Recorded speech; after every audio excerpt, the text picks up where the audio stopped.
নমস্কার, good morning বন্ধুরা। তোমরা সকলে কেমন আছো?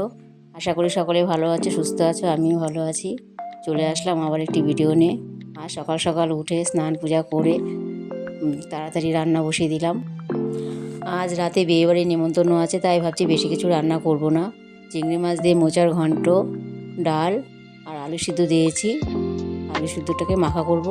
এটাই আজকে আমাদের দুপুরের খাবার আয়োজন। দেখো বন্ধুরা, এখন আমরা বিয়েবাড়ি যাওয়ার জন্য তৈরি হব। আমার মেয়ে একদিকে রেডি হচ্ছে, আমিও এখন তাড়াতাড়ি রেডি হয়ে নেব।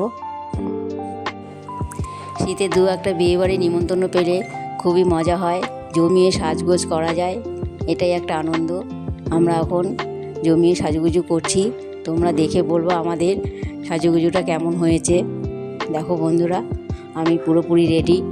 এখন আমরা বিয়েবাড়ি যাওয়ার জন্য রওনা দেব। বিয়েবাড়িটা খুব কাছেই, বেশি দূর না, হেঁটেই যাওয়া যাবে। এই দেখো বিয়েবাড়িতে ঢুকছি, সাথে মেয়ে আছে, আমার হাজব্যান্ড আছে। বিয়েবাড়িতে প্রচণ্ড ভিড়। এই দেখো এইদিকে ফুচকা স্টল, কফি স্টল বসেছে। বউকে আমি গিফটটা দেব, উপহারটা দেব। এত ভিড়, বউর সামনেই যেতে পারছি না। তাও কোনো রকমে সবাইকে সাইড করিয়ে একটু বউকে কোনো রকম উপহারটা দিয়ে ভাবলাম বউর সাথে একটা ছবি তুলব।